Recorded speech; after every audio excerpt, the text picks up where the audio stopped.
Hi, I'm Dr. Anita Chandra with today's tip for kids from the American Academy of Pediatrics. Is your child stressed out? Like you, children and teens may feel a lot of pressure to succeed. Help your child address their problems head-on, breaking up tasks into small steps. Finding brief moments to laugh or do something fun helps counteract the stress. Sometimes cutting back on activities is the best way to relieve pressure. If you have concerns, talk with your pediatrician. For more, visit healthychildren.org. Got a computer question? Text your question to the guys now on our new text line, 205-8887. That's 205-8887. Member-supported Jazz 90.1 proudly welcomes you to America's longest-running computer show, Sound Bytes. Call the show now at 966-JAZZ. That's 966-5299. Toll-free 800-790-0415 or soundbytes.org. Now, alongside Steve Ray and Dave Enright, here's Nick Francesco on member-supported Jazz 90.1. Good afternoon, Mr. and Mrs. American All the Chips in the PC. It is Saturday, the 25th day of July, Anno Domini 2020, and you lucky people, you're listening to Sound Bites. I'm Nick Francesco. I'm Dave Enright. And I'm Steve Ray. And it's 6 minutes after the hour. We're going to be bringing you news, views, things to choose, nothing to lose. Kick off your shoes, don't get the blues. Here comes dun, dun, dun, dun, dun, dun, the news. All right, let's. We are live this week. Thank you, everybody, for your patience. Last week we had a little. That can't be right. That's Steve doing something that isn't right. I apologize. Whatever Steve is doing, it's making an awful lot of noise. Is it?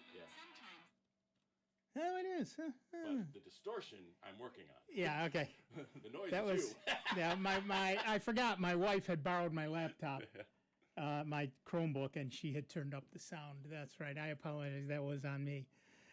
We were not here last week. It was a repeat show because my daughter had a little scare, which thank God was just a scare.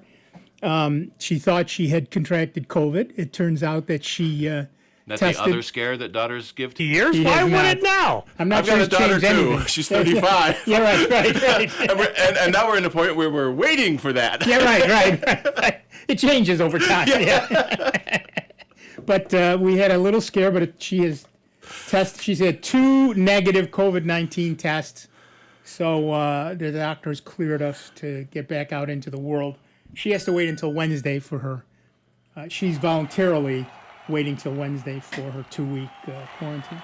But the doctor has said that since we all tested negative, and particularly since she tested negative twice. So you guys didn't even miss me last week then? No, we didn't. No, we wouldn't have Thank anyway, you. but we certainly didn't. Thank you. All right, here's the news. You may have heard about this several times. New York State is trying to crack down on scammers who are attempting to collect unemployment benefits they're not entitled to. But some legitimately struggling out-of-work New Yorkers are getting caught in the Department of Labor's, or DOL, net. People are getting notices that the DOL thinks they're trying to apply for benefits from overseas. Turns out the culprit is that they're using a VPN. A VPN is a virtual private network, which is basically an internet connection that masks your true IP address, usually for security reasons. Particularly these days, many of us use VPNs to keep ourselves slightly more anonymous on the internet. Not really anonymous, but slightly more. But you have to remember to disable them before using something like the DOL site. Also, VPNs are not as secure as people think. This week alone, a number of VPNs leaked the logs they swore they never even keep. Many VPNs tell you they don't keep any logs at all, and therefore they would have nothing on you that you could hand over to law enforcement even if they wanted to. But many countries have legal mechanisms whereby various authorities, with or without a warrant, depending on the jurisdiction, can compel a service provider not only to start keeping logs for specific individuals, but also in general, and also keep quiet about that fact. In other words, they have to keep logs of your traffic, but they are gagged from warning you up front, and they can't tell you even if you ask.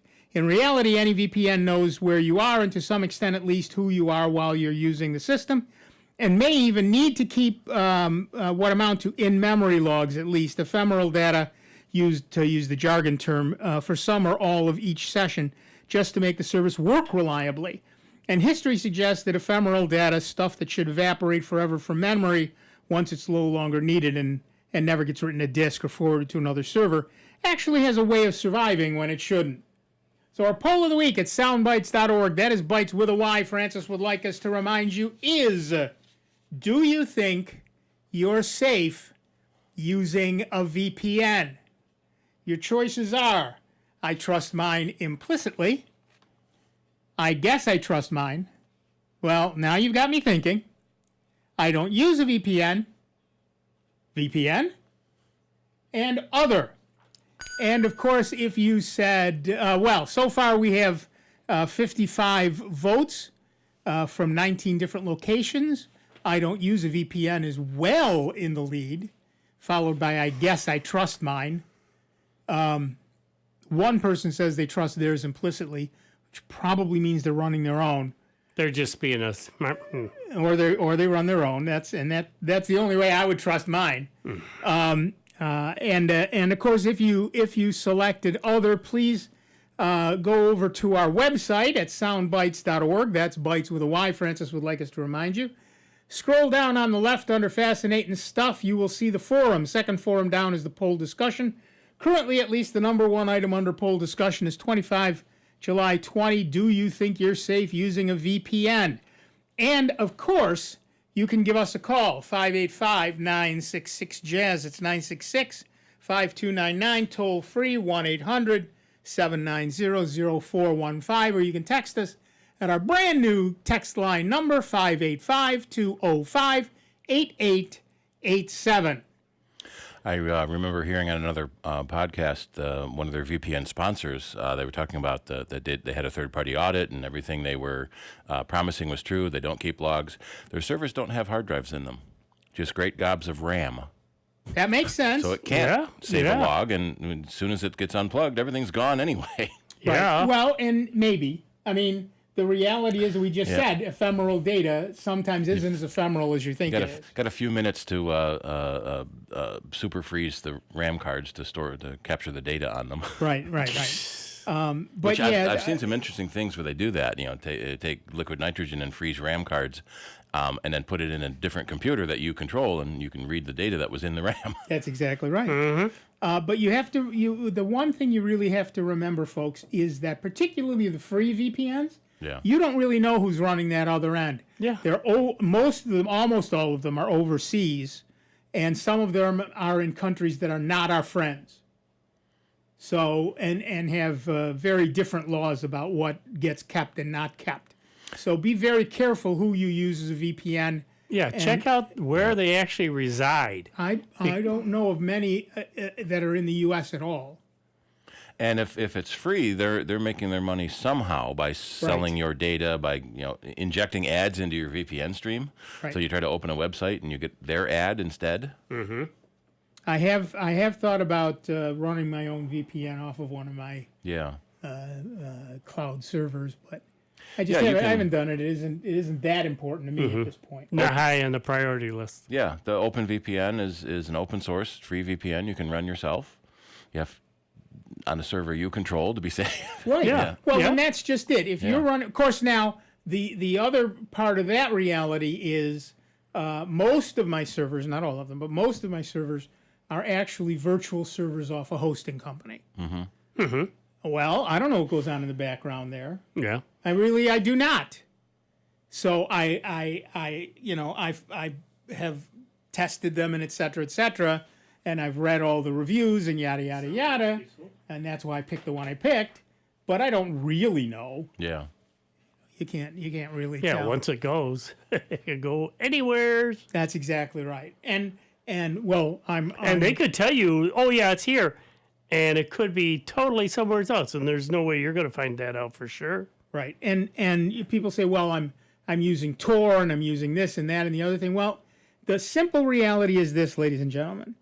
In order for you to use a website, somebody somewhere along that chain knows where you are. Otherwise, the data aren't getting back to you. Yeah. And so if one person knows, a lot of people could know. It is honestly that simple. We've seen many cases where Tor was broken and not private. Or the government has their own Tor nodes, and so they watch traffic come through it anyway. Right. Yeah. So anyway, let's go to the phones. Our first caller is our friend Carl down in Pottstown, PA. Hiya, Carl. What's up? Hey guys, how's it going? Peachy, how are you doing? Okay, I have a quick question about internet speed. Yeah. Oh, I've been having trouble. I have a Windows 10 machine. It's a desktop machine. And about once per day, I've been having the following problem. My internet connection speed, both download and upload, seems to slow way down. I'll do an internet test, a speed test that is, and I'll get under 0.5 megabits per second. Like I said, this happens about once per day. I haven't been able to figure out what's causing it yet. Sometimes I'll wake up in the morning after the computer's been on all night, and I'll have that problem. This morning I did not have the problem. I woke up and it was normal speed. However, whenever the problem occurs, all I have to do is reboot the machine, and it's back up to speed. So that's the cure. I was wondering if you could figure out what the cause might be. Well, if it's happening, if a reboot fixes it, then it's more than likely that the problem is in your machine. It is, yeah. IP stack corruption? Yeah, I mean it's Windows 10. Yeah. How much RAM do you have? 16 gigabytes. Probably not bad. Yeah, that's decent there. What is it a onboard Ethernet card, or do you have your? Is it a separate card in a slot? I think it's on board.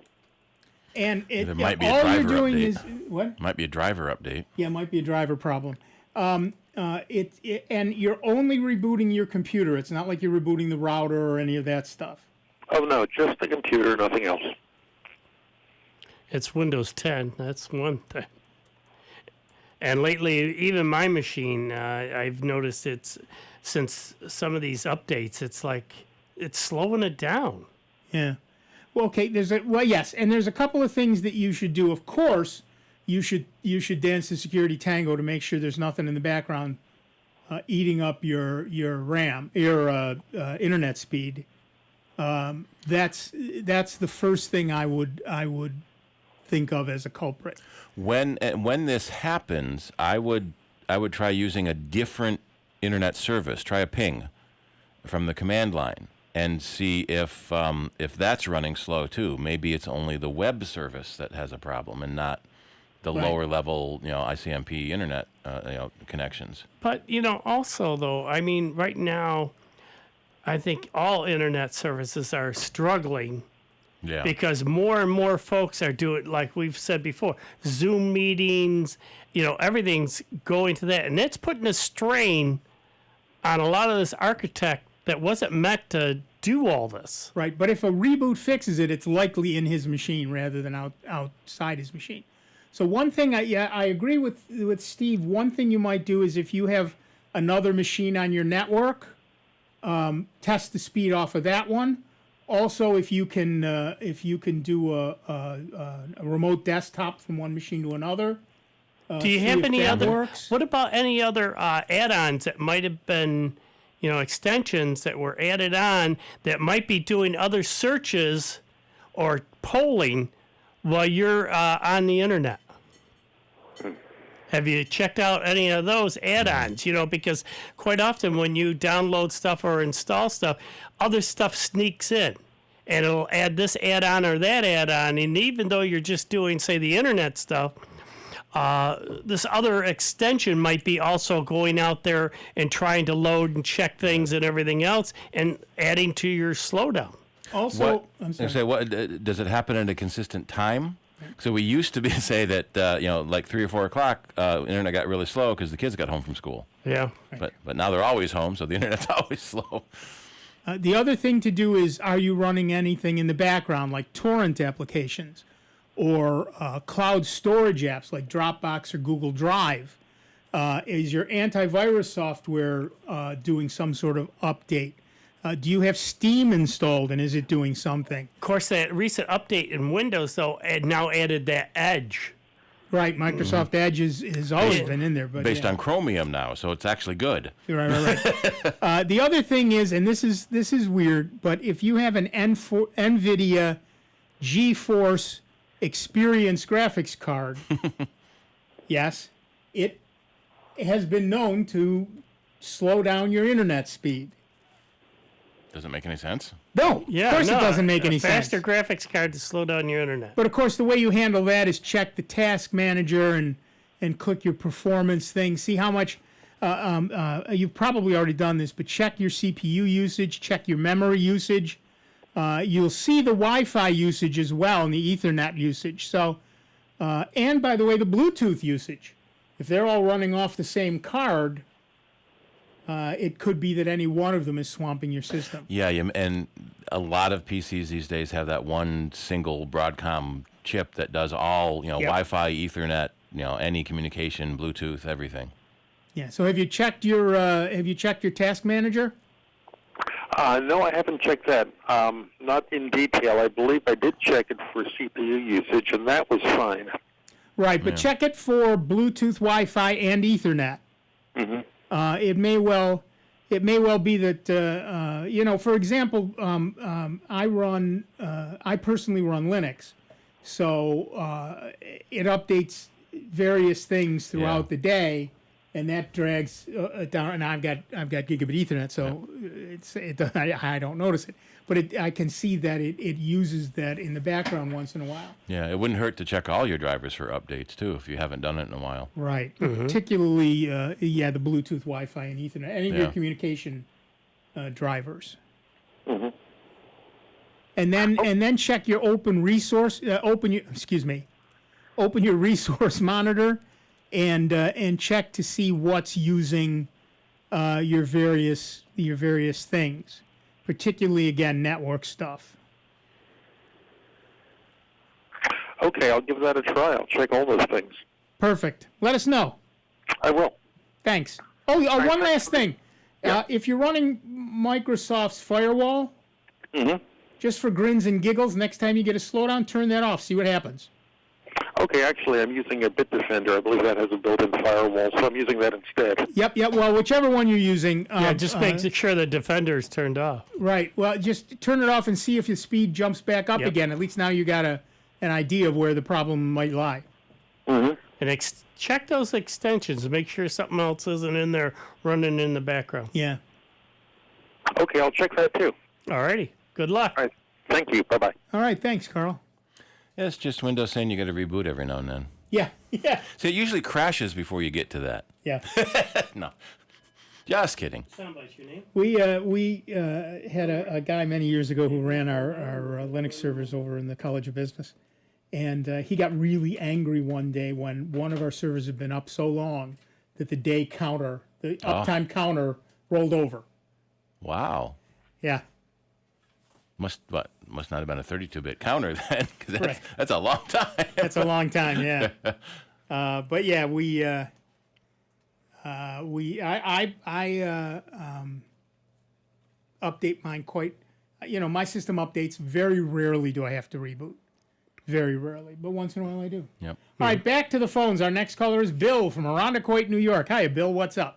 Hi, guys. Thanks for letting me in. Sure. Couple questions. First one is I'm working on extending my Wi-Fi range, and I'm wondering about placement of Nest systems. Is it Nest or Mesh? Yeah, Nest. Both. Nest is a brand name. Mesh is what it does. The technology. Right. Okay. So placement of units. I have an extender that's fairly close to the main unit, right? Because it was suggested that I do that, and I'm still not getting the range I want in the rooms on the outside, the outside edge of the house. Right. So I can put another unit in, yes.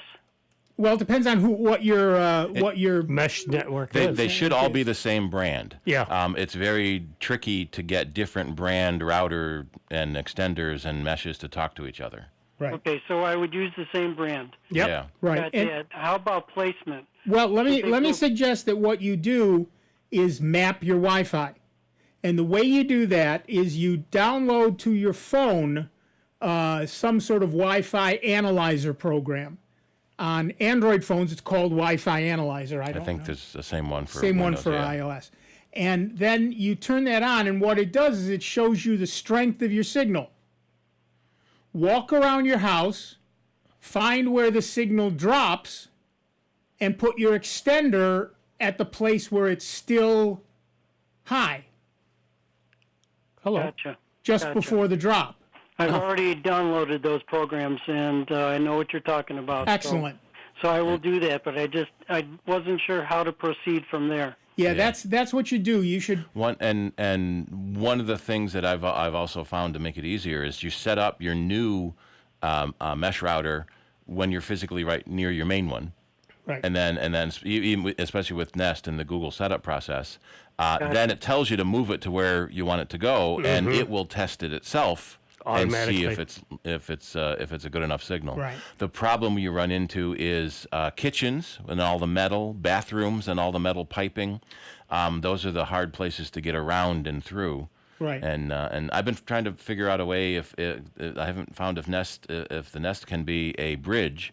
Because I've got one company, they have an Ethernet wire running to the other half of the building, and I want to put the Nest on the Ethernet and have it pick up the Ethernet and then rebroadcast the Wi-Fi, and it doesn't look like it can do that. Yeah, yeah, right. I don't know. Because that's the old technology. Right. But yeah, for what you're doing, do a map of your house, and it can be informal. You don't have to draw a floor plan.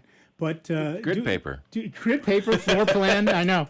That would make my wife happy for a whole day. But definitely map your house, and that'll tell you where you should put your extender. Okay. The other thing I was thinking was I have a front and back bedroom, and between the bedrooms is a bathtub.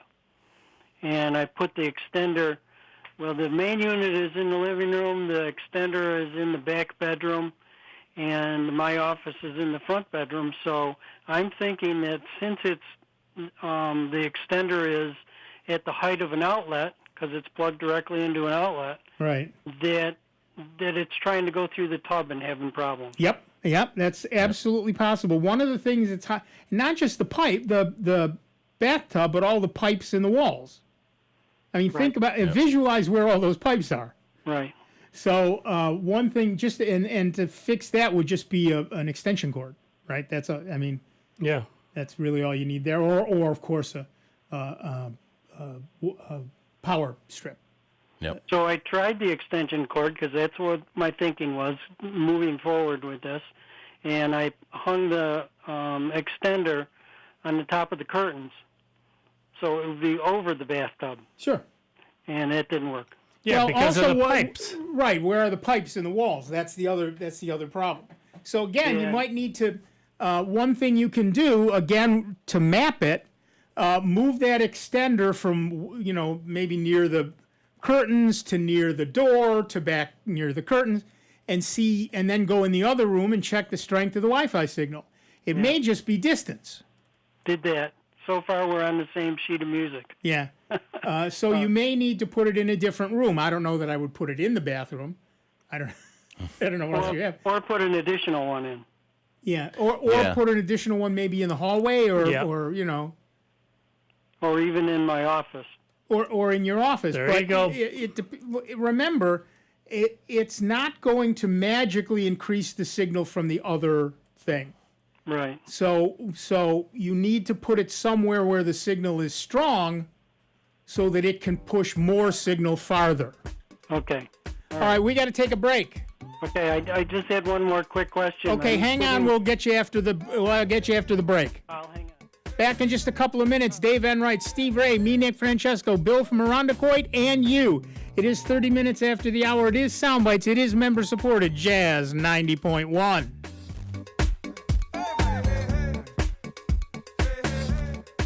Computer talk you can understand. More Sound Bites is next on member-supported Jazz 90.1.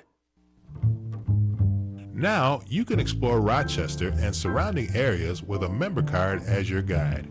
When you make a gift of $90.10 or more, we'll send you a Jazz 90.1 member card. Then enjoy savings at hundreds of restaurants and attractions near you. So what are you waiting for? Call and become the newest member of Jazz 90.1 today. 966-5299 or online at jazz901.org.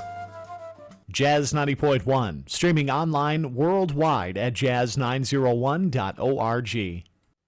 Right now, we all might feel a little disconnected. For seniors living alone with smaller social circles, feelings of loneliness and isolation can feel overwhelming. But there's something we can all do to help. Connect with your older loved one virtually and have the conversation of a lifetime with StoryCorps Connect.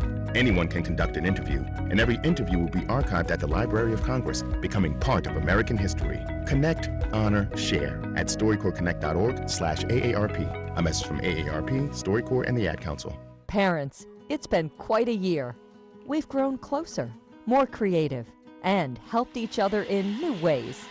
But for all the joy, we've had some challenges too. Through all these ups and downs, Boys Town is there with helpful resources and expert parenting advice. Visit boystown.org/parenting or call the trained counselors at the Boys Town National Hotline. Let's keep our families close and make the most of our time together. Hey family, this is Marcellus Shepard the Bass Man. Join me and Cal LaRue for the Cool Jazz Countdown, Monday mornings at 6 a.m. and again Saturday nights at midnight. Here on member-supported Jazz 90.1. Here's your invitation to join Jazz 90.1 and save. With the Jazz 90.1 member card, you get 2 meals for the price of 1 at restaurants locally and across the nation. Dine at dozens of local restaurants and save money, all while supporting Jazz 90.1. Just use your member card a few times and you'll easily recoup the cost of your membership. Ready to become a member of Jazz 90.1? Call 966-JAZZ, that's 966-5299 today, and become a member of Jazz 90.1. Follow Jazz 90.1 on Instagram at WGMC Jazz 901. What happens when love and touch meet? This is Sandra Tsinglo with the Lowdown on Science. Love isn't always about words. We say a lot in the way we touch and hold loved ones. These physical contacts release feel-good brain chemicals like oxytocin. But do those brain responses depend on who touches you? Anne-Katrine Kreude and colleagues at the University of Bonn in Germany explored this idea. Around 100 couples participated. One partner inhaled either oxytocin or a placebo. Then, while in an MRI machine, volunteers were told that either their partner or a stranger would touch their calves. In fact, it was a researcher who touched them while shielded from view. Researchers measured activity in different brain areas while volunteers were being touched. Findings: participants who received oxytocin and thought their partners stroked them felt more pleasant. Certain brain circuits for touch activated more if participants thought their partners touched them. Those given the placebo were indifferent about whether they were touched by a loved one or a stranger. The researchers think that oxytocin may make a partner's touch feel more rewarding and a stranger's touch less so. So give touch a try. You'll have more warm and fuzzy relationships fueled by oxytocin. The Lowdown on Science is produced by LDOS Media Lab in partnership with the University of California Irvine Science Communication and 89.3 KPCC, and made possible with the generous support of the Fuse Family Foundation. Your smartphone just got a bit smarter. Text your computer questions now on our new text line. Text 205-8887. That's 205-8887. Jazz 90.1 weather. A picture-perfect summer weekend for all of western New York and the Finger Lakes. Absolutely glorious weather for all kinds of summer outdoor activities. We'll look for a good supply of sunshine for your Saturday with just a few puffy fair weather clouds and low levels of humidity, although it will be warmer than Friday. The high temperature in the middle 80s, a little bit cooler lakeside, mainly clear tonight. The overnight low into the low and mid 60s, turning hot again on Sunday with ample sun, the high near 90. I'm meteorologist Josh Nichols for Jazz 90.1. And right now we've got 82 degrees out at the airport and 88 here at member-supported Jazz 90.1. Hi, this is Derek Lucas. Join me weekdays from 10 a.m. until 1 p.m. for the Coffee Break Concert on member-supported Jazz 90.1. Welcome back, everybody. I'm Nick Francesco. I'm Dave Enright. And I'm Steve Ray. And at 35 minutes after the hour, we are Soundbites, and Bill from Irondequoit patiently hanging on the line. What's your next question, Bill? Thanks. Next and last question for now is on my Chromebook. All of a sudden now I have notification tabs coming out of the right-hand side indiscriminately at different times while I'm on, even if I'm on apps. Is that something new for them, or? Yeah, there was a recent update that changed that. The last update did a whole bunch of really good things, and one of the things that it did was fix notifications. Of course, if you don't like that, you might think it was not so good. Yeah. But that's one of the things they did, I've never tried to turn those off. I don't know where you can do that. Oh, yeah. If you go into the gear, the settings, and search for notification, you get to Google Assistant, and you can turn off, allow the assistant to show you notifications. Okay. All right. And that was it. There's also a per app setting, I think. Some apps will ignore that and do their own. So you check what's showing you stuff, and you may have to turn that off. I want to get notifications from email, but I don't need notifications from this other website. Right. Yeah, and I just don't want them while I'm doing something in the middle of something. Right. All of a sudden there's the tabs popping up. I mean, it's not in the middle of the screen. It's down in the right-hand corner, but still. Right. Is there a do not disturb setting? I would have to look. Good question. I started looking at it now. Yeah. Anyway. Okay, cool. Thanks, guys. Yep. Thanks. And that's coming on phones. Oh, it looks like there's plugins for Chrome. Yeah, there are plugins for Chrome. There isn't a built-in do not disturb. But, Dave, where are you calling from? Yeah, that's common on phones where you can turn on the do not disturb so you don't get calls or something during meetings. Right. And if you're like me, when you see a notification, you have to answer it. Well, see, that's the joke about having the watch, is now you can glance at your watch to see a notification instead of pulling your phone out of your pocket. Right. The next step will be the glasses, that instead of looking at your watch, it just pops up on your glasses, and it goes, and then you'll go, limp. Well, I will tell you right now, I told you this before, I did a thing for Google Glass, so I had one for a while. Amazing. But they can be very distracting. People should never wear them while driving or walking or pretty much doing anything that requires any sort of concentration. But having them there and being able to sit there and like a bing happens and there's the little thing in your eye and you can ignore it or do what you want with it. It only shows up for a few seconds. I've been watching the Upload TV series on Amazon Prime Video. Oh, yeah. And it's kind of neat when someone in the real world is wearing a VR set talking to someone in the Upload world, and then they have to take the headset off to answer someone in their real world, and their avatar just freezes motionless, and the other person is waving their hands in front of their face, and I guess you got somebody more important to talk to. Yeah. All right, back to the phones. Our next caller is Dave from Penfield, New York. What's up, Dave? Good afternoon. Back in January or so when they had the special offer, I got P-Cloud. Oh, yeah. The 1 terabyte. Good for you. And I've had a couple difficulties that I wanted to talk about. Sure. Just as a premises, the reason I got it was I have several platforms, and I want to be able to share my files comfortably across the platforms. And, over the years, you inevitably develop duplication of files across things. So I have 2 PCs at home here, and then I have another one. Let's say it's remote. It's in a place that we normally go for 3 or 4 months out of the year. Right. The other thing was just for the security of having the files backed up off site, although I appreciate it's not a true backup. Right. Anywho, the first difficulty I had was when I was doing a P-Cloud update, and the update didn't come to completion, and that made the P drive unavailable for me. Right. And now, as I understand it, I've been loading all my files into the P drive. I haven't been doing the other way that you talked about, where you click on a folder and you say, send this to P Cloud. I've been directly moving my files into the P drive. Right. I don't know if that makes a difference.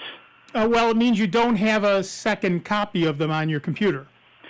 So when it says they're synchronized, does that mean they're not physically resident on the local drive? Maybe not. It depends. I would check the settings to see how you've set it up, because you can set it up so that it shares the document folder. Even if you haven't told it to, that might be the default.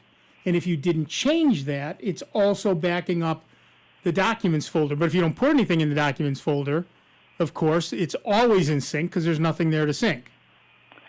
Okay. I pretty much ignore the set folders like documents and music, and I try to set up my own file system. Right. So but what I'm saying is that sync message means that it's saying that those folders that are default are synced, even if there's nothing in them. Okay. Right. In my mind, what I was imagining it was if I'm moving files in from this computer, that it keeps a local copy, and it synchronizes those files to other computers. Not if you move it, no. Right. If you save a file to the documents folder, that's what happens. You have a local copy and a pCloud cloud copy. So you're saying just to that one folder, a folder called Documents? Well, whatever you've got set up. Normally it's documents, music, pictures. No, I have a whole file structure of my own. Well, then it's probably none of those. Okay. Right? Because unless you set it up, pCloud doesn't know about your file structure. It's not magic. You would have to tell it. One of the things you do when you set up pCloud is say, here are the folders I want synced. I see. If you didn't do that, you have no folder syncing.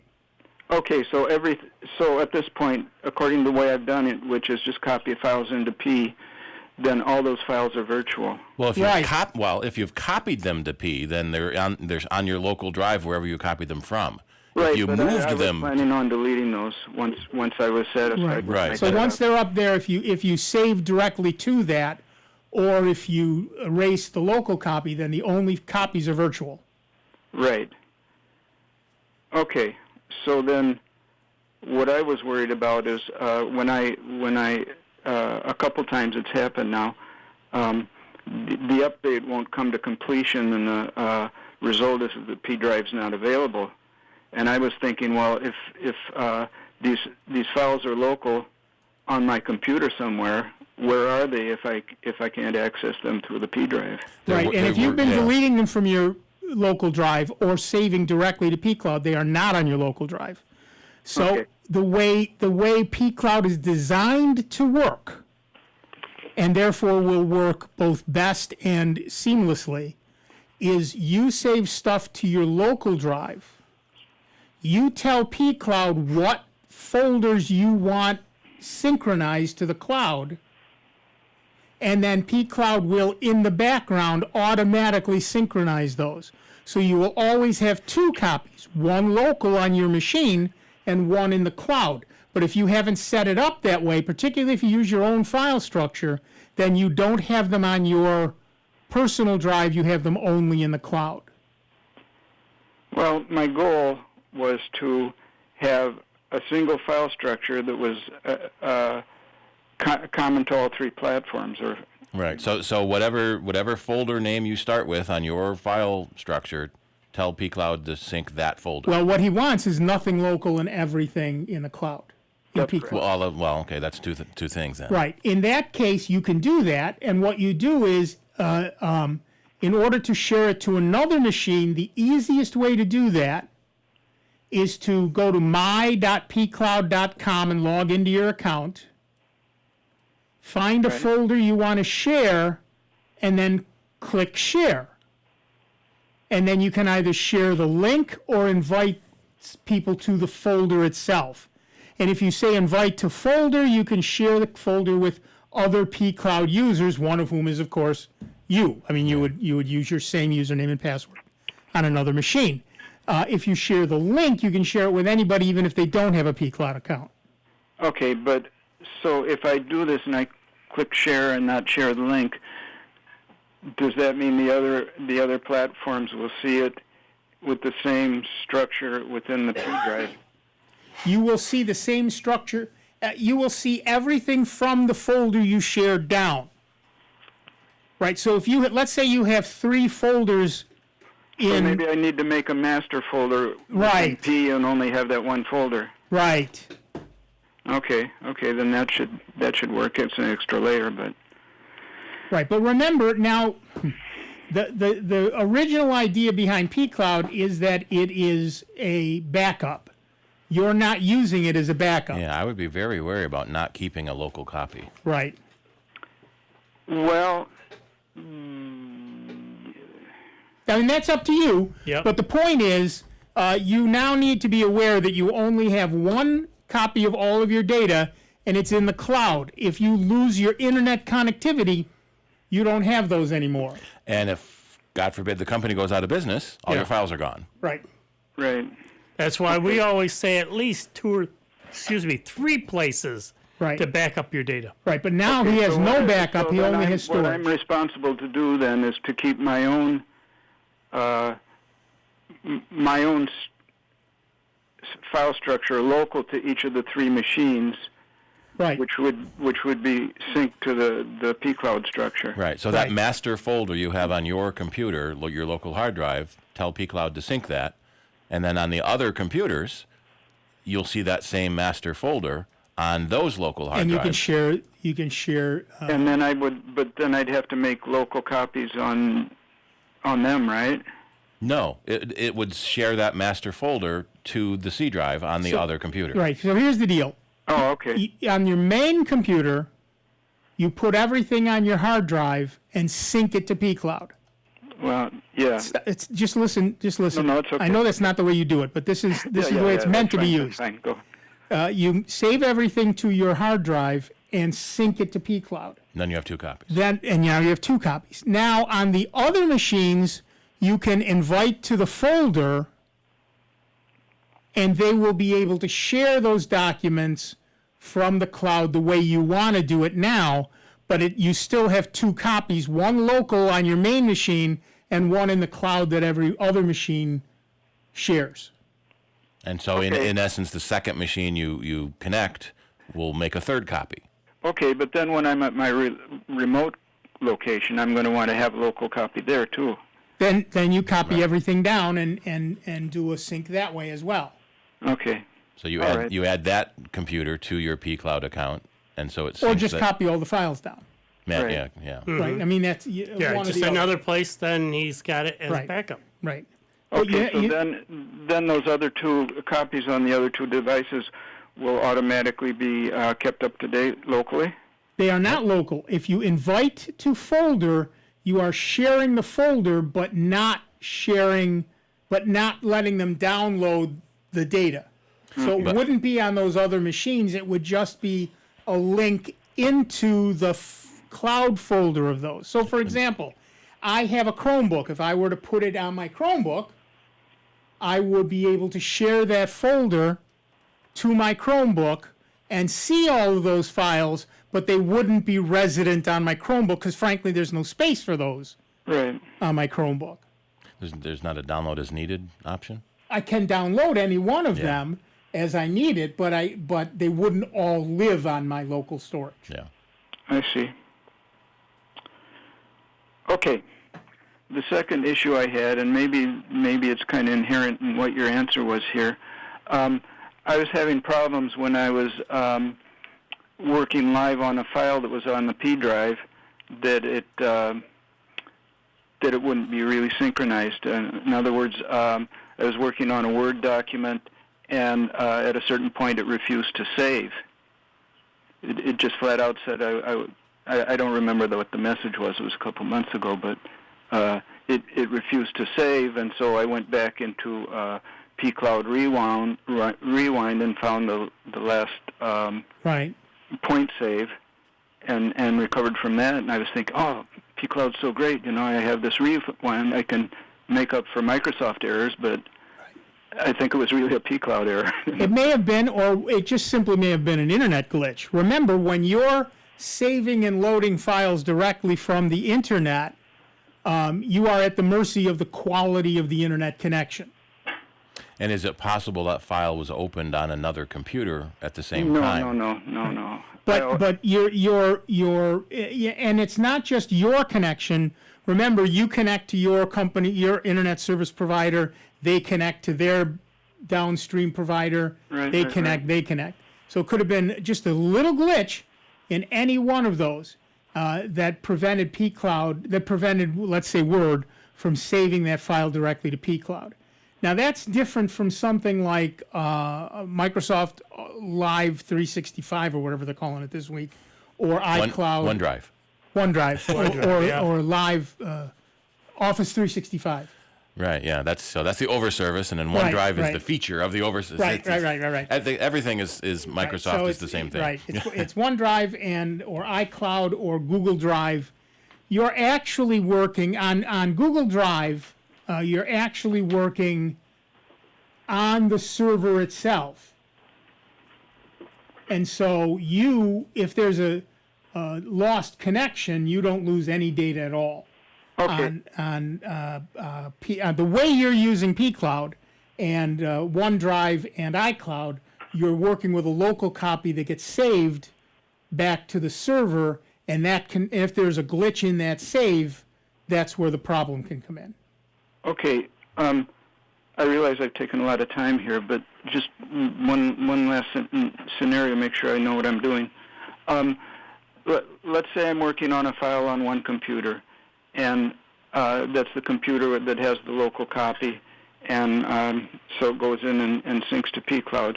Now, when I'm in my remote location, I'm going to want to work on that same file, and I can't go back to my local copy on my 1,000-mile away other computer.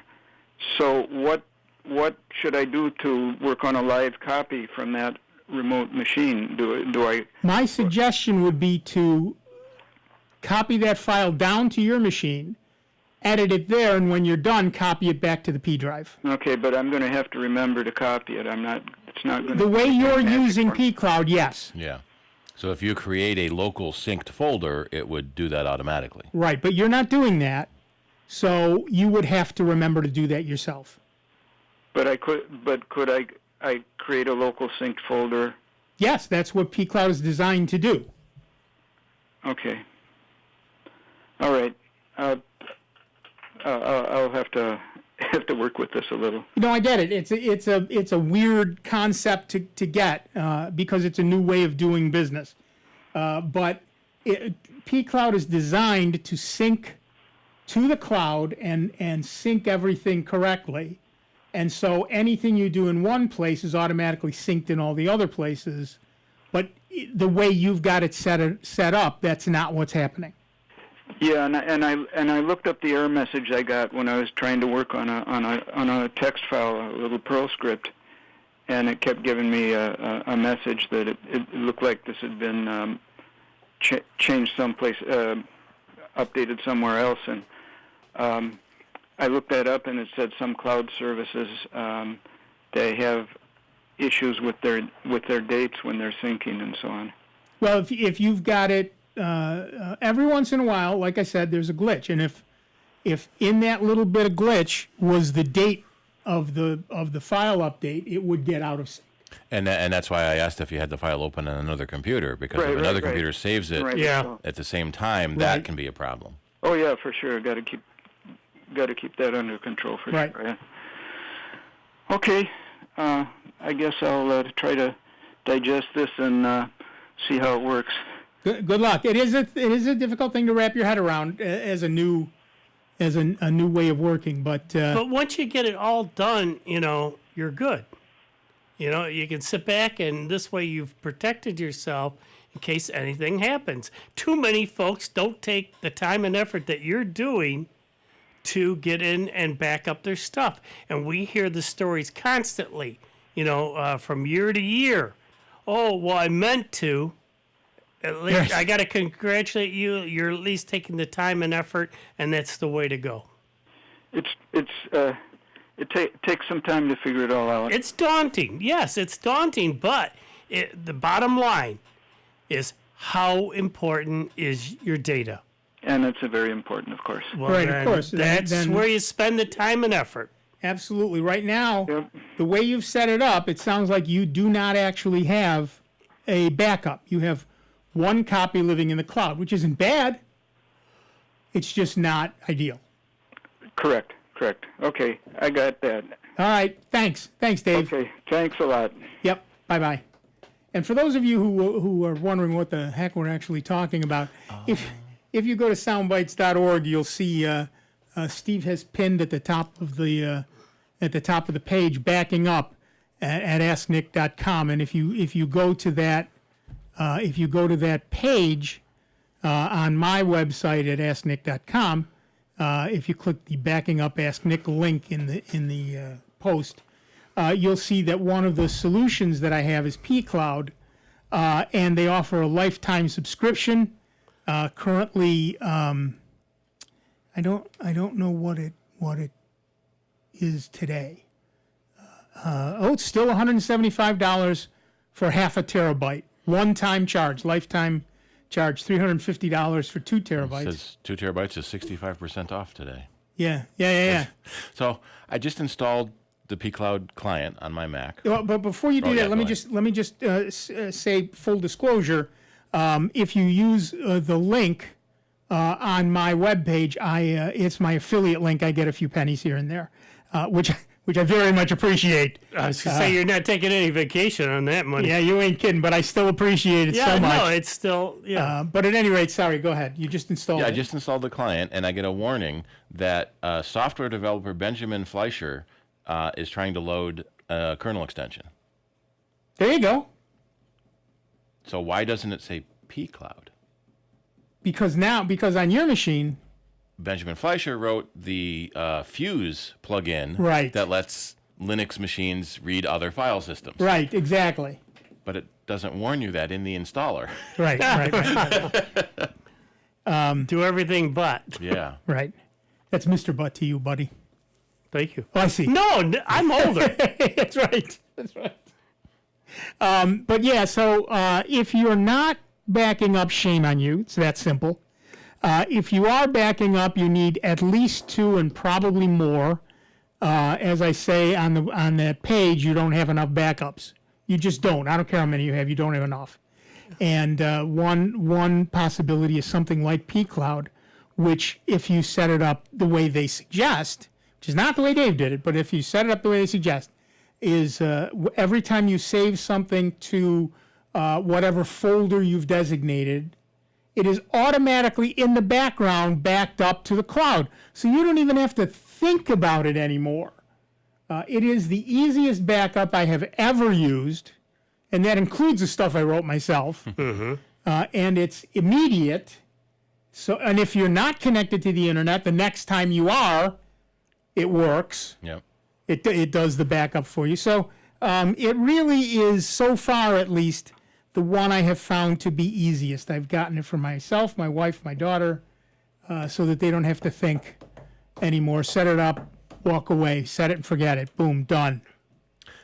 Steve Gibson on Security Now did a couple of podcasts on file syncing services because he was doing the same thing at his girlfriend's house, wanted to replicate his development environment. And he went through a dozen, because he's Steve Gibson, he went through a dozen different programs and figured out which one worked best for him. Right. All right, that music tells me you've wasted an hour of your life with this nonsense, but haha, don't go away. We're going to take a slightly longer break, but we'll be back with a whole nother hour of the longest running computer show in the known universe. That's Soundbites with Dave Enright, Steve Ray, me, Nick, Francesco, and you. It is 59 minutes after the hour. Take that quick bio break. I know I will, and then we'll be back with a whole lot more Soundbites right here on the Truly Great, and truly grateful to you that we can continue to be member supported thanks to your incredible generosity. Jazz 90.1.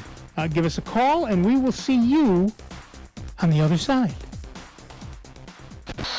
Online 24 hours a day, 7 days a week at soundbytes.org. More with Nick Francesco, Dave Enright, and Steve Ray next on member-supported Jazz 90.1. WGMC Greece Rochester, a public service of the Greece Central School District. Jazz 90.1. Online at jazz901.org. Hurricane Hannah is taking aim at the Texas coast, packing 80-mile-an-hour winds. Meteorologist Allison Shinchar says the storm will impact a large area. You have hurricane warnings in place, basically stretching from around the Corpus Christi area down towards Port Mansfield, and then tropical storm warnings surrounding that, implying that those winds are going to be very gusty at times today. So power outages are going to be possible. Texas is among the states still fighting to get control of its coronavirus outbreak. Correspondent Polo Sandoval reports some hospitals have run out of room. COVID cases seem to be plateauing in some of Texas's largest cities. But in one small South Texas border county, patients may be sent home to die if a hospital ethics and triage committee deems them too sick to recover. The local county judge says their hospital is at capacity. There are 4.1 million confirmed coronavirus cases in the U.S., and the death toll has topped 145,000. I'm Ann Cates.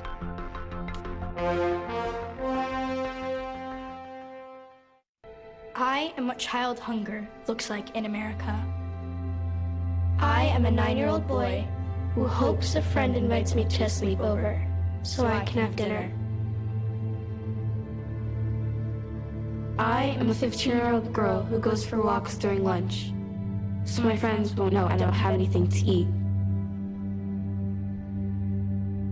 I am a 13-year-old boy who gets into fights at school just because I'm hungry. I was created by artificial intelligence from faces of the 1 in 7 American children who struggle with hunger. Kids you pass by every day, but never knew they were hungry.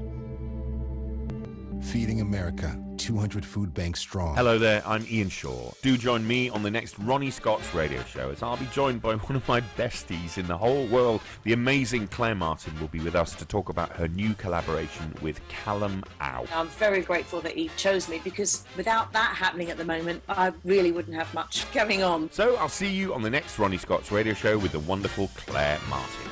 Wednesday from 9 p.m. or Saturday morning from 6 on Jazz 90.1. America, your children have an amazing superpower. They can help save lives by not having play dates. That's right. By replacing get-togethers with virtual play dates and video chats, they can help slow the evil spread of germs. And if your superheroes do go outside, make sure they continue their superhero wing by staying 6 feet away from others to protect everyone in America land. Find out more at coronavirus.gov. A message from the CDC and the Ad Council. Hello, this is Brad, the co-pilot. Susan is currently driving, so I agreed to help make our drive safe as can be. Actually, passengers make great co-pilots that can, 1, help with road concentration, 2, curb driver distraction, 3, perform navigation, GPS, and all phone text communications. On the road, we all co-pilot. You already know it's smart to listen to Jazz 90.1. And now you can listen to Jazz 90.1 on smart devices, such as your Amazon Echo. Just say, Alexa, play Jazz 90.1, and she will. 90.1, Jazz 90.1, WGMC from TuneIn. To learn more, visit jazz901.org. To battle is to fight, to struggle, to overcome, and ultimately for the Marine Corps, it means to win. There is no alternative. It's not just a statement of intent. It's a promise to our nation. A promise kept for more than 2 centuries. A promise of the Marines. You can still buy tickets for our final Summer Jazz 90.1 cruise with the blues of the Hannah PK Duo September 14th. Visit jazz901.org for complete information and to buy your tickets. My friend Teddy almost set his house on fire. He used a counterfeit, a fake wall charger. He had to go to the hospital. My BFF Chloe was riding her bike and hit a ditch. Her helmet broke in 2. Now, she has a brain injury. There is a cost to buying cheap. Do you want to pay the price? Real products are tested for safety. Go for real. Visit ncpc.org/go-for-real. Brought to you by the National Crime Prevention Council and the United States Patent and Trademark Office. Got a computer question? Text your question to the guys now on our new text line, 205-8887. That's 205-8887. Welcome back to America's longest-running computer show, Soundbites, on member-supported Jazz 90.1. Get online now. Call 966-JAZZ. That's 966-5299. Toll-free 800-790-0415. Or submit your question by email at soundbites.org. Once again, here's Nick Francesco, Dave Enright, and Steve Ray on member-supported Jazz 90.1. Welcome back, everybody. I'm Nick Francesco. I'm Dave Enright. And I'm Steve Ray. And it's 6 minutes after the hour. We are Soundbites. And we have Richard from Irondequoit, New York, right on the line. How are you, Richard? I am very well, thank you. A half hour you were talking about range extenders. Yeah. Yes, and I believe there was a website you can connect to or something. I have 3 or 4 range extenders by Netgear, and it's not helping the television in my kitchen, which is right next to the refrigerator. I do believe I need to move that. However, please reread or give me that advice that you gave that caller about doing something with range extenders, please. Oh, no, what we did was we talked about mapping your network environment. And the way you do that is you get whether you have an Android phone or an iPhone, there is a program called Wi-Fi Analyzer. And what it does is it shows you the strength of a signal at any one point. So you can walk around your house with your phone, and it will show you the change in Wi-Fi signal as you go around the house. Now, when I did it, I discovered 2 things. One is where I had to put my extender to get a decent signal, and also the fact that in every room in my house, I had a great signal except in the kitchen, because our next door neighbor on that side had a really powerful antenna right there in the same, whatever it was, 6 gigahertz range or whatever it is, 6 megahertz. So I just moved mine to, or rather, channel 6, and I moved my stuff to channel 14, which was clear, and everything came in just fine. So it will tell you not only the strength of your signal, but where you have clear signal. So is that WiFiAnalyzer.com? No, it's an app you download to your phone from Google Store. From either the Google Store or the App Store, the Apple App Store.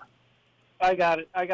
So as I move my phone around, I would want to put the amplifier, it's called the range extender, in the weakest spot. No, you want to put it in a strong, you want to put it in a strong spot that is in line of sight to your weak spot. Oh. See what I'm saying? So line of sight. I know what that means. Okay. Yeah. So that in between the two is no pipes or bathtubs or refrigerators or any of that stuff. Yeah. Okay, I'm going to have to move that TV for one thing. Thank you very much. Now I got it. There you go. Have fun, Richard. Thanks, guys. Yep. Wi-Fi is arcane because we can't see it. And we think of it as, it's radio, so it should be going everywhere. But, listening to this station and many others, you drive around and you go under a bridge or you go between 2 buildings or whatever. Yep. And quite often, that's why running an Ethernet wire, as painful as it is that first time, will often run a lot better. Yep. So you want to be kind of aware of where you're going and what you're doing. Our next caller is Mike from Caledonia, New York. Hi, Mike. What's up? Hi. How you doing? Good. I've got an Epson 3170 photo scanner, which is an older scanner. Right. And it runs on 32-bit system. I used to run it through Windows. My Windows machine died. I tried to install it on my 64-bit Ubuntu 1804, and I've tried for a year, and I haven't been able to find out how to get it to run. So I gave up, put 32-bit Ubuntu on my 64-bit laptop, and then installed it to Ubuntu, and it still can't find it. Am I guessing wrong that by putting a 32-bit Ubuntu on my 64-bit system, that will work? It should. What was the? Hold on. Okay, let me back up. There's a program called Simple Scan, which I thought. What scanner number was it again? 3170. Now, I downloaded the software from the Epson site that has the drivers and another package, a plug-in package, which it said is needed. But when I start Simple Scan, it says I need to install the driver software. So that's it's got me so confused now again. Right. Wow. You should. So installing the 32-bit scanner onto the 32-bit Ubuntu, which is on a 64-bit machine, that should work. Well, you mean, are you running it as a VM? VM? No. So how are you running 32-bit Linux inside of 64-bit Linux? No. I'm running the computer itself is 64-bit machine. So I installed 32-bit Linux on it. Oh, he's got a 64-bit machine running 32-bit operating system. Yes. Okay. Oh yeah, that really shouldn't be an issue, but it should run. If it's not finding it, I don't think it's the 32-bit 64-bit problem. Okay. I'm not. Hold on, I didn't look up the specs of the. What was the model number again? 3170? They do have Linux drivers. They also have Windows 64 and 32-bit drivers. Right, and I put the... From ME to 10. Yeah, there's a lot of drivers, I know. I originally tried installing it on Wine on my 64-bit Ubuntu, but I couldn't get that to work. So then I just kind of gave up on the 64-bit machine. They do have Linux drivers. Yeah. Oh, yeah. No, it's supported. It's not working. And I was wondering if it was because the 32-bit Ubuntu was on a 64-bit machine operating system. No, that shouldn't matter. The Okay. driver you download should be fine. The latest driver is from 2011, though. Well, right. They don't make that anymore. Yeah. So the question becomes, how is it connecting to your Linux system? USB. The scanner is connected through a USB cord. Right. Yeah, it should work. Okay. There are drivers for versions of Linux. Yep. And the scanner driver should work.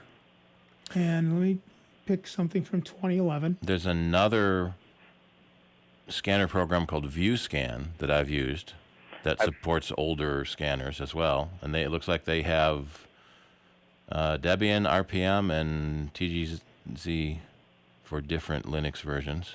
Right, and I tried that. I've tried just about every scanner program available, I think. And I was talking via email to a guy, a tech from ViewScan, and he said I needed the plug-in package, and I told him the plug-in package only comes in 32-bit, and he eventually got back to me and said, yeah, I can't find anything. You're out of luck. That's when I was trying it on the 64-bit. Yeah. Well, look, if you're running 32-bit Ubuntu, and it still doesn't work, there's something else that's not right.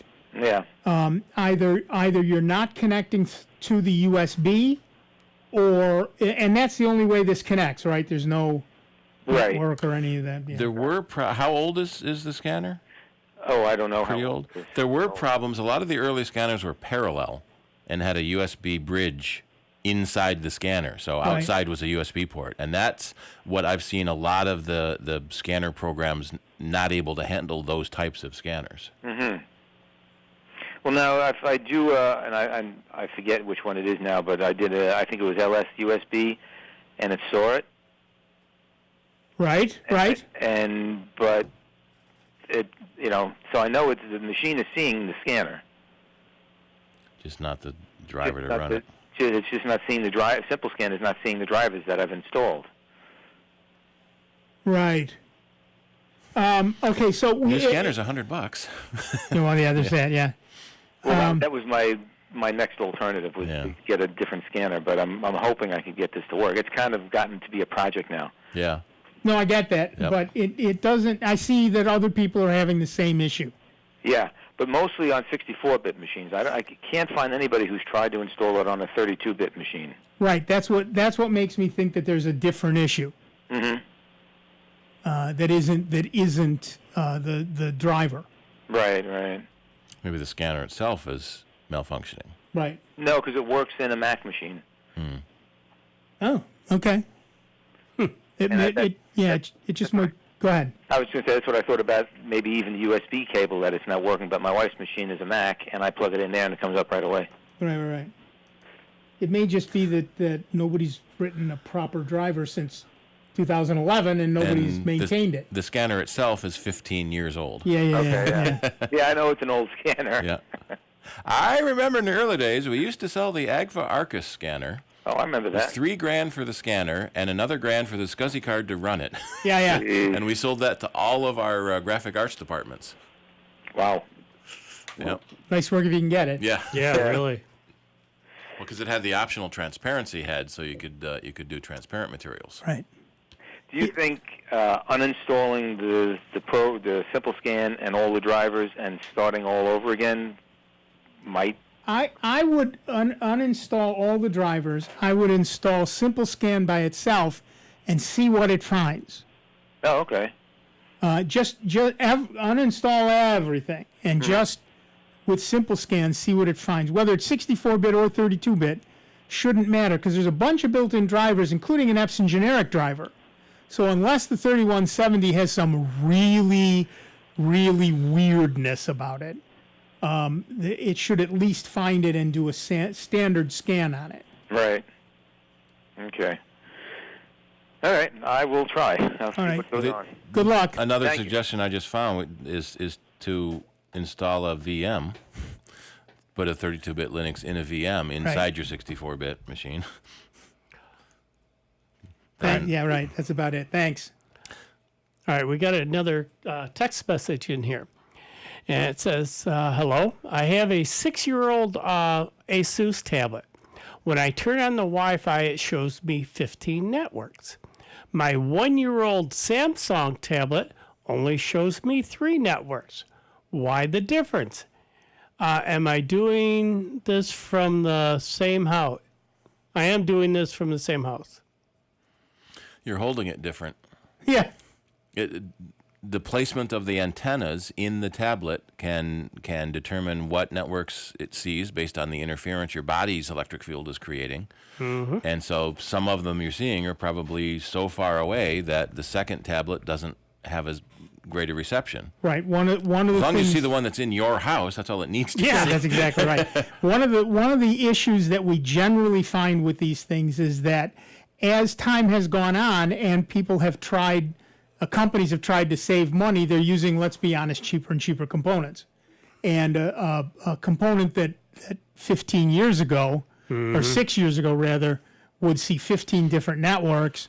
The newer components, cheaper. Yeah, the filtering and everything else Right. is totally different. It also may be that it's different types of networks. So That it used to be A, B, C, and whatever, and this one may only see 2 or 3 of those types. AC, AX we're on now. Right. Wi-Fi So, 6, so they were trying to get rid of all the numbers, and now we're on Wi-Fi 6. right. Yeah. So it may simply be that you're only and they come and go. For example, we've been talking today about Wi-Fi Analyzer.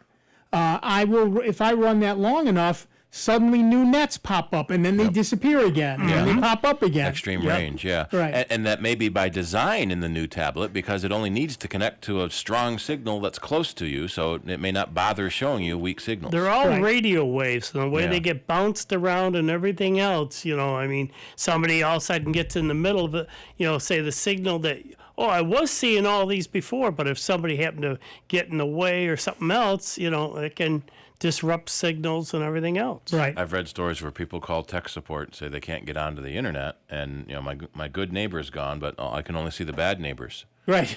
You mean the good neighbor that you were stealing Wi-Fi from? Right. It's gone. So clearly you were not a good neighbor. Yeah. That's right. That's right. And we have in the chat in the YouTube channel, we have a person who said no computer problems right now, but keep up the good work. Lots of love from down under. So he's either in Australia or in a basement somewhere. I don't know which it is, but I'm assuming Australia. So thank you very much. Maybe an Australian basement. Maybe an Australian basement. Could be both. Well, I Let's have not one limit the poor person. Yeah, because I do have one friend that I talk to on a No, regular you do basis. not. Seriously, I got one. Unbelievable. Just about every other day down in Australia on the ham radio, and he has catch the show once in a while when he can stay up that late. Right. For him, that's really it's late. It's also winter for him, so yeah. Good luck there. But of course, we're not only live on the air, but we're also streaming at jazz901.org, and we're on YouTube, and you can download the podcast, and we're just available everywhere. Whether you want us to, we'll walk into your home and do the show live. We don't care. We'll do whatever it takes to get people to listen. In the meantime, how about we just go back to the phone and we'll talk to Barb from Rochester, New York. Hi, Barb. What's up? Hi, Nick. How are you? Peachy. How are you? Wonderful. Thank you. The only exception is my phone won't work, my iPhone. For a week and a half, I have not been able to open it up. The only thing that shows up is the little Apple icon with the bite out of it, and that's it. It's stuck on the boot screen. Have you tried rebooting it? Yes, I have, numerous times. Have you tried connecting it to a computer and restoring it? Yes, and nothing came up. It's broken. Wow! See all that high tech you just got? I didn't want to hear that. Yeah, something is probably wrong on the storage drive, and it can't load an OS. It can't boot the OS that's there. Oh, and when I hold it down, several days after this happened, I would get like a real thin, paper-thin line across the bottom, light blue, that would come up, go across every now and then, like it was looping around, I guess. May also be something wrong with the screen then. Oh. Huh. What model phone is it? Very old. It's a 4S. Oh, yeah. Yeah. And I like it. Probably not worth repairing. Yeah. Let me see. So, what we've If you long press the home and the wake sleep button, whatever that is. There's a DFU mode. Yeah, you plug it into your computer and put it in DFU mode. The computer might be able to reinstall the OS, but if the computer doesn't see it, then it can't even try to load the OS. Yeah. Oh, okay, because I have been doing that on its own. It's not plugged into anything else, but you need to plug it into a computer. Plug it into a computer and restore the OS, yeah. Well, but it says here for iPhone 6, 6S, or earlier, you can break the reboot. You might break the reboot loop by long pressing the home and wake sleep button at the same time for at least 10 seconds. Then your phone will vibrate and break the reboot loop. Right, and maybe. It goes into DFU mode where you can reinstall the OS. Okay, and I have tried holding it down and doing that. I went to Apple and they tried it, and I went to AT&T and they tried it, and nothing happened. So they kind of gave me what you said initially. It's toast. Yeah. So treat yourself to a new phone. Oh, I have a new phone. Unfortunately, I hate to say this, my problem is when I went to Apple, they told me I didn't have anything stored in the cloud. So if I switch to a new phone, I've got nothing, right? I lose my pictures and my text messages and everything else, You've correct? probably already lost them. Well, but if you well, let's try to give her a little hope here somewhere. If the phone won't boot, then you can't get to any of the data. Right. So if you do put it into DFU or device firmware update mode by plugging it in and all of that, you might be able to recover that stuff. No, it erases the phone and installs a clean OS. Oh, does it? Yeah. Oh, all right then. Ow, that hurts. Oh, yeah. So that's what they call a hard boot or something like that. Yep. Yeah, I don't want to do that. What about system recovery? Erases the phone and restores a new OS. That's why Android phones are looking better all Well, now the same Well, thing happens on that when the same thing can happen Not on if you're using Google. Well, no. but the point is she didn't do that. She didn't have a backup loaded. She didn't have Right. iCloud turned on, so she's. And I'm sorry to say it sounds like Yeah. that's the truth. You're kind of done. We do work with a data recovery company. For iPhone recovery, you're looking about $700 in about 3 months. 3 months. Well, yeah. Well, I did speak to them, and they said $700 to $1,900, which. Yep. Yeah. Yeah. If you want it faster, then it costs more. Right. Oh, okay. All right. Well, I just thought I'd take a chance. Yep. Sorry, Barb. Hopefully you've turned on cloud storage for your new phone. Yeah. Turn on cloud backup so that you get that second copy of everything, just in case something goes wrong with your phone. Oh, yes. I've learned my lesson, but I do have a question. My old phone, as it just sits there, could possibly someday information be retrieved off of it, or the pictures or anything? From a recovery company that can go in with an electron microscope and read the individual bit levels of the NRAM chips. Right. Okay. All right. So then I would have to pay the big bucks to do that. Big Okay. bucks, yeah. Cha-ching. Cha-ching. Sorry. Thank you for your help. Sorry, Barb. Sorry, Barb. All righty. Bye-bye. Okay, and for all the rest of you... Everyone listen. Yeah, right. For all the rest of you, let Barb's pain be your pleasure. If you don't have backup turned on, if you don't have cloud backup turned on your phone, whether it's an iPhone or an Android phone, turn it on today, back up everything to the cloud. It's ridiculously easy on both iPhones and Android phones to turn that stuff on, get yourself backed up to the cloud, your pictures in particular, so that you always have them. If you use something like Google Photos, you can save an unlimited number of pictures. And that's the biggest thing we hear about iPhones. Well, it says my storage is full. So pay the 99 cents a month, $12 a year, so then you don't have to pay the $700 to $1,900 to get your phone recovered. Right, and if you can download Google Photos to an iPhone as well. It's free with them. Before we go to, coming up on a break, we had somebody text in. It says, tell the caller with the scanner issue to run it in terminal, and it will run as sudo. Might be a permissions problem. Fred from Henrietta. Yeah, if he runs it as sudo, so you can in terminal mode you take sudo, sudo. It means super user. Do this as a super user. Make me a sandwich. No, make it yourself. Sudo, make me a sandwich. Okay. Okay. And if you run your terminal emulator, like Simple Scan or whatever, from the terminal emulator, just type in sudo space whatever it is, Simple Scan, whatever. It may then run correctly, and if it's true, then your problem is that it's a permissions issue, and if that's the way that works, then you can get around that in one of several different ways. But we won't go into all of those ways now because we pretty much have to take a break. All right, we are going to take a quick break. We'll be back in just a couple of minutes with Dave Enright, with Steve Ray, with me, Nick Francesco, and you. It's 29 minutes after the hour. Give us a call, 585-966-JAZZ. It's 966-5299. Toll free 1-800-790-0415. Or text us at 585-205-8887. But if you text us, be prepared to retext us because we may have questions like what kind of computer, etc. Back in just a couple of minutes, 29 minutes after the hour, Sound Bytes.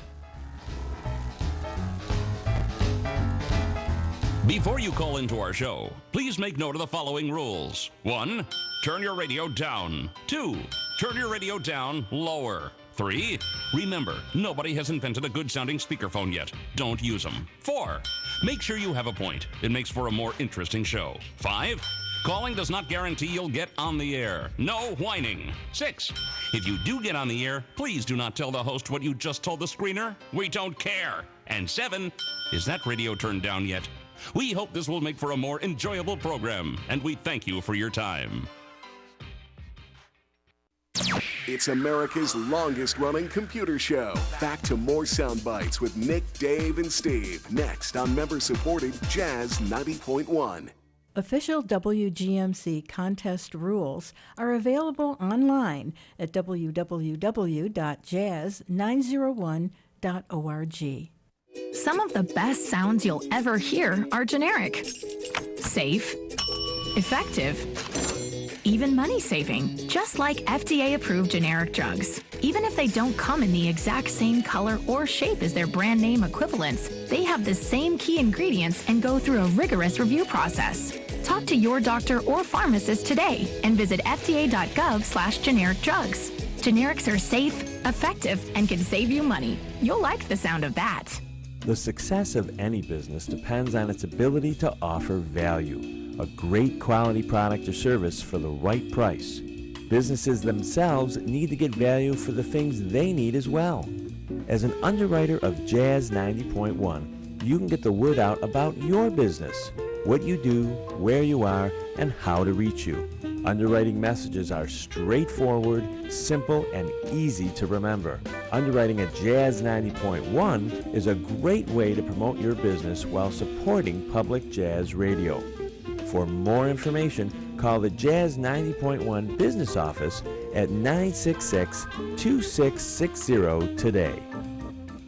Right now, we all might feel a little disconnected. For seniors living alone with smaller social circles, feelings of loneliness and isolation can feel overwhelming. But there's something we can all do to help. Connect with your older loved one virtually and have the conversation of a lifetime with StoryCorps Connect. Anyone can conduct an interview, and every interview will be archived at the Library of Congress, becoming part of American history. Connect, honor, share at StoryCorpsConnect.org/AARP. A message from AARP, StoryCorps, and the Ad Council. Hello, I'm Jay Daniels, inviting you to join us this week for a journey of musical discovery from Simply Timeless. You'll hear many of the classic jazz standards performed by greats like Frank Sinatra, Ella Fitzgerald, and Nat King Cole, along with new recordings from Champion Fulton, Harry Connick Jr., and Norah Jones. Listen to Simply Timeless each Saturday at 3 p.m. on member-supported Jazz 90.1, online at jazz901.org. Adopt US Kids presents What to Expect When You're Expecting a Teenager. Learning the lingo. GOAT, G-O-A-T, acronym, stands for Greatest of All Time. As in, spaghetti sandwiches for dinner? They're my fave. Dad, you're the GOAT. You don't have to speak teen to be a perfect parent. Thousands of teens in foster care will love you just the same. Visit adoptuskids.org. Brought to you by the U.S. Department of Health and Human Services, Adopt U.S. Kids, and the Ad Council. Hi, I'm Dr. Anita Chandra with today's tip for kids from the American Academy of Pediatrics. Is your child stressed out? Like you, children and teens may feel a lot of pressure to succeed. Help your child address their problems head-on, breaking up tasks into small steps. Finding brief moments to laugh or do something fun helps counteract the stress. Sometimes cutting back on activities is the best way to relieve pressure. If you have concerns, talk with your pediatrician. For more, visit healthychildren.org. Your smartphone just got a bit smarter. Text your computer questions now on our new text line. Text 205-8887. That's 205-8887. And now your Jazz 90.1 weather. A picture-perfect summer weekend for all of western New York and the Finger Lakes. Absolutely glorious weather for all kinds of summer outdoor activities. We'll look for a good supply of sunshine for your Saturday with just a few puffy fair weather clouds and low levels of humidity, although it will be warmer than Friday. The high temperature in the middle 80s, a little bit cooler lakeside, mainly clear tonight. The overnight low into the low and mid 60s, turning hot again on Sunday with ample sun, the high near 90. I'm meteorologist Josh Nichols for Jazz 90.1. And right now we've got mostly sunny skies. Right now we've got 85 degrees out at the airport and 90 here at member-supported Jazz 90.1. Hi, this is Al Malutis. Join Ray Seraphin and me on the Polka Bandstand Show every Saturday morning from 10 a.m. to 12 noon on member-supported Jazz 90.1. I think he's got to get polka music to this. No, that would be too obvious. Too normal. Well, if there's anything Rob isn't, it's normal. That's true. Welcome back, everybody. I'm Nick Francesco. I'm Dave Enright. And I'm Steve Ray. And at 35 minutes after the hour, we are Soundbites. Hey, we got 56 votes in the poll, so please vote in the poll. So far, I don't use a VPN is way ahead. As you heard at the top of the show, we've had some issues, particularly here in Rochester, particularly with people who are trying to enroll in unemployment stuff, and because they're running a VPN. New York State comes back and says, "No, I'm sorry, you're in Romania," or wherever, and so no, you cannot enroll in unemployment in Rochester, New York, when you're in Romania. No, so you have to turn off your VPN, and of course that led us to a story that the VPNs are not nearly as secure as people think they are. It would be great if they were, but they are not. The ads always talk about all the surf anonymously. No, that's not what they do. It's not what they do at all. Right. Although I did like the one that was called Hide My Ass. Yeah. .com. One thing I would like to say just before you start in is anybody, if you've got questions in that, call in now. Yeah. I hate it when we get up to 5-10 minutes before the show's ending, and I got to tell folks, sorry, can't get you on. Right. And then they go slam and hang up the phone. It's like it's our fault. Yeah. That they called in with 2 minutes left in the show. Yeah. So just warning you now. Call in, and we call early, call often. Yep, and get you on. On Tuesday, by the way, Google announced the general availability of Chrome OS 84, which adds a new Explore app, overview, mode improvements, and more. The Explore app is replacing the Get Help app and offers an offline available help center and more. When a convertible Chromebook is in tablet mode, you can now press the up or down volume button to snap a photo or start or stop video recording. Video captured in the Chrome OS camera app now, thank heaven, save in MP4 format rather than the MK, whatever the number was, format, so they can be more easily shared and used in other apps.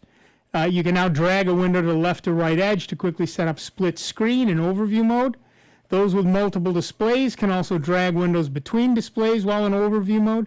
You can have you've been able to have multiple desktops for a long time. So you could have one desktop that has all your Chrome apps and another one that has all your Linux apps and another one that has all your Android apps, and then switch among them with ease. But they've actually improved that overview mode for switching among them. You can now control microphone access in the settings for Linux. By default, that setting will be toggled off, so your security is enhanced. You can now resize a floating virtual keyboard by dragging the corners. It's now possible to search within ChromeVox, which is the Chrome OS built-in screen reader for the visually impaired. To find what you are looking for even faster, simply open the menu. You'll be placed right in the search field. You can search for a given item or use the arrow keys to navigate the menus. And as always, a bunch of bugs were fixed as well. This state will be progressively rolling out over the coming days. Most devices should have it available to them now, but if your device doesn't have it, it will be available over in the next day or two. They started rolling out on Tuesday, so most people should have it by now. By soon, yeah. Right. So are you ready for a new version of the Chrome OS? An improved version of the Chrome OS?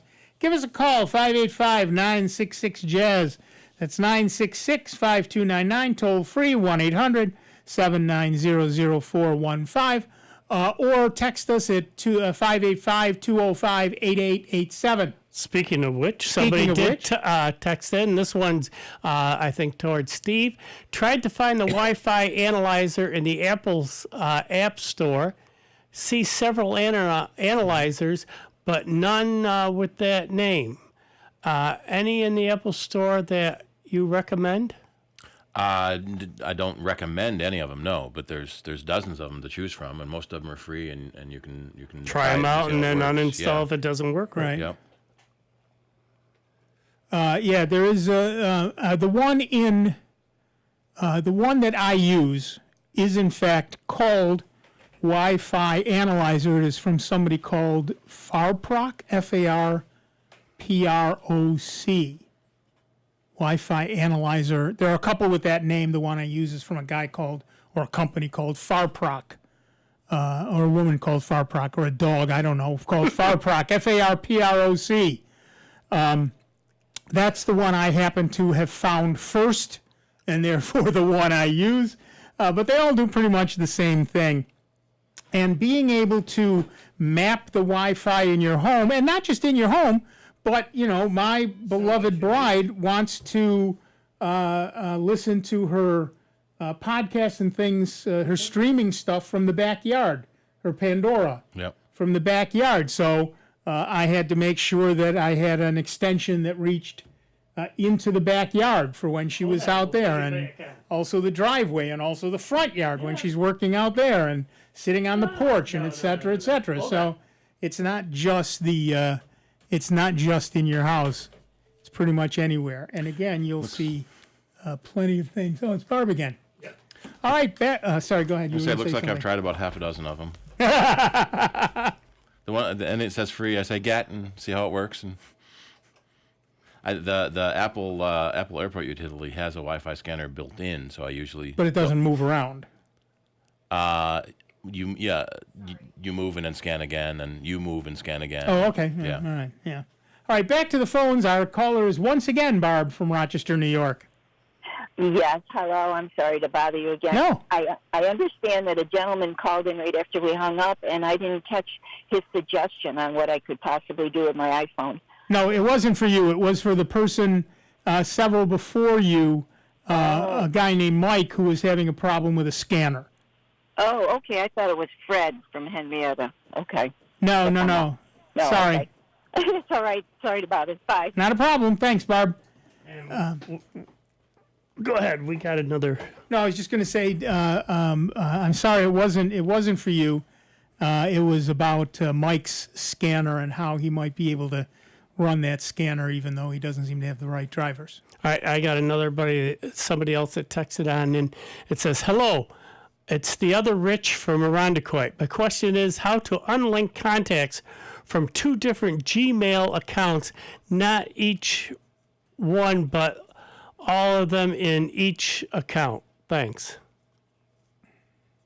Not how to, it says, my question is how to unlink contacts from two different Gmail accounts, not each one, but all of them in each account. Stop sharing the contacts.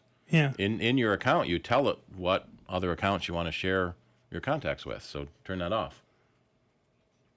I would guess. I'm logging into my Google contacts right now. You're right. You can unlink them from a specific phone if that's easier. The easiest way to do that is the default will sync all contacts in every account. So what if you're using Google contacts, you can do that. If you're in a Samsung, you're probably using the Samsung contacts, and you can't do that. You got to use the Google contacts. It depends on which program you're actually using. But in Google contacts, you can select which accounts to sync. I remember, at least in the earlier version of Samsung, I stopped using Samsung a while ago, but in the earlier version, you could not do that. And I'm sure there are others where you cannot do that. So if you're not using Google Contacts, that may be the one to go to. Now, you may have to import your contacts from your other program to Google Contacts, but once you're in there, you can decide, you can turn on or off your particular contact set. Yeah, he's got to decide on how many accounts that he's tied it to, whether to do them selectively or just undo them all and then go back and redo the ones that he wants. Right. Well, again, it depends on what program you use. Yep. A lot of variables. Right. So yeah, I long ago gave up on pretty much everybody's programs except for the ones from Google. And now, of course, now that I have a Pixel phone, I get no cruft at all, none of the bloatware at all. It's the only phone that I'll ever own. Yeah. I love my Pixel phone. Again, I love that feature. I was standing there with a couple folks, and my phone goes off. And they go, "Aren't you going to answer it?" I said, "No, I'm going to have it screen it." So they go, "What?" And I says, "Here, watch." And I had it screened, and it pulls up the message, and they go, "Oh, I wish I had that." It's great. It just goes, and they usually hang up before the message even finishes, so I know it's a spam call, and done. Because otherwise, if it was somebody that really wanted to get in touch with me, they'd leave a message. Otherwise, I know it's spam, and it gets blocked. I have a ringtone for my wife and my daughter, and for a couple of other people, different ringtones for them, so I know who's calling me. Yep. And if it's them, I will answer. Otherwise, I just let it go to voicemail. Yeah. If I don't know you, it goes to voicemail. Well, anytime I see it and, there's no and name. It dies there. It does, there's Right. no name. No. Right. Automatically goes to the, leave a message or, now I hit that screen button. But yeah, I couldn't believe they're just sitting there with their jaw, hanging down. It's like. The feature may, in fact, be in their phone and they just don't know it. Could be. One of the things that I like, I bought one of those $100 Walmart tablets, 8-inch Walmart tablet. Oh yeah. You for $100, I thought, what the hell? Let me try it. So I did, and it comes with 4 programs from Walmart that I cannot get rid of. But you can take them off the home screen. There's a little button in the corner for them, a little screen button, soft button, on the screen for them. So as long as I don't press that, I don't see them. And it's only 4. So there isn't a lot of it, and they don't take up a lot of space. So it's mildly annoying, but not really annoying. When I had a Samsung phone, holy mother of pearl. Half the phone was taken up. Bloatware. Yes. All that bloatware they throw on there, and it's like throwing in all this other junk. That you cannot get rid of. Yeah. That's why when I first got the Pixel phone, I looked at it and wait a minute. There's nothing on the screen. And I'll never forget this. The lady that was, selling it to me, she goes, "Yeah, that's the nice thing about this. You load what you want." Yep. I go, "Really?" Yeah. She goes, "Yeah, there's nothing on there. You got to put down what you want. There's some of the Google stuff, you can pull in there that's on there." Right. Oh, this is great.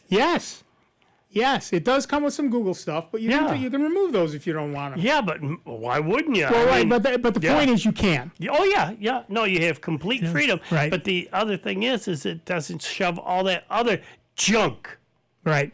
And like you were saying, though, like on that tablet, you can't get rid of it. Right. It's in there no matter what. You got to put up with it. And it's like, yeah, no. I have to say that $100 8-inch tablet, it seems to be fast enough for my needs. I mostly use it as an e-reader. Mm-hmm. I thought about getting a Kindle or one of those, but the problem is I read in Kindle, I read in Nook, I read in Google Play books, I read stuff from the various libraries. I finished my book series on my Kindle, a free book for Kindle. Right. My July book, I finished it early. So now I got to wait another week to get my August free book to read book number 9. Right. But you can wait in between. In between, you read another book. Read another book, from another company. So I need something that's not just Kindle. And for $100, I thought, how can I go wrong? And I couldn't. It's great. It is great. So I've been very pleased. It's been nice. They also have a $70 7-inch tablet, but I haven't played with that one. It's got less RAM. It's got a slower processor, and I haven't played with it. How much was that one? $70. Oh. And this one's $100. For $30, you're bigger. Well, it's an 8-inch screen. It's a much faster processor. It's twice the RAM. It's yada worth yada the yada. $20. All right. It's worth the $20, $30. Yeah, whatever.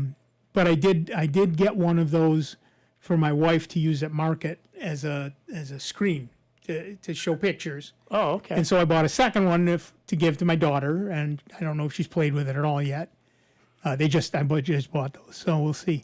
But those are I love my little 8-inch tablet. I found a case for it, so I don't have to worry about dropping it. Well, I've got those little Samsung tablets. Yeah. And I've got one of those. I love it, but this is newer and faster. It's small. Well, I have the one just like you have, and I tether it to my phone, and then that way I can read like you say, download books and all that. I'm using that, and it works great. And the speed isn't the fastest, but you know what? For the little bit that I use it. It's fast enough, and I can view various YouTube videos that I like to keep up on and that. What I use my Samsung for is I keep it downstairs next to the big TV, so if I need to look up something on IMDb while I'm watching a movie. Oh, okay, yeah. I find that it's very hard for me to watch anything anymore without IMDb open on some device. Where do I know them from? Exactly. For a while, I had this weird obsession with how tall actors were. Because, you see, here's a 6'4" actor and a 5'8" actor, or a 5'2" actor, and they're eye to eye. Well, that's not right. You don't see the Apple box. Right, exactly. Exactly. So I was spending a lot of time looking up people's heights to think who's standing on an apple crate out of sight. So yeah, that was a weird obsession I had for a little while. But yeah, so but generally speaking, I find it difficult now to watch any movie without IMDb open on some device, so that I can look people up. Of course, now, I think it was Netflix. I think when you pause, it brings up pictures of the actors who are on the screen. Amazon X-ray. Maybe Amazon. Maybe it was Amazon. But I'm trying to find a way that I can watch the thing on the big screen and have the X-ray stuff on the little screen. Yeah, no kidding. So it doesn't stop the stupid thing I'm watching. Right. So the nearest I've been able to get is I hit play at the same time on my both devices, and then just have the X-ray open on my phone while it's playing. I paused the other day. What was I watching? I think it was Community or Parks and Rec. One of those two. The Shelter at Home edition. They made a new episode where they're all sheltering at home. Oh yeah, no, I haven't gotten to that one yet. On Community, you mean? Or Parks and Rec. I think they both did it. I don't know, but anyway, it was a thing, and they had all the people in the scene, and one of the people they had was Sandra Bullock, and she isn't in any of the episodes. Because I was looking at the IMDb of the episode, and when I looked back at the screen, her photograph was on a bulletin board, which was what was showing when I paused, and I thought, wow, whoever wrote that algorithm did a heck of a job. Yep. Well, it's just like Google, when you sit there and you think, well, wait, look for a red, red cars was my red car, and it's like, wait a minute. Well, way up in the corner, and right, if you look through the white car that's on the screen, you'll see a red car behind it. Yeah. So they've done an except maybe they're using Google's search algorithm. Who knows? But there's the stuff that we can do now that we never used to be able to do 10, 15 years ago. It hasn't been that long, folks. 5 years ago. Yeah, I mean, it's unbelievable how far we've come. And, granted, the chips and all that have slowed down greatly. Right.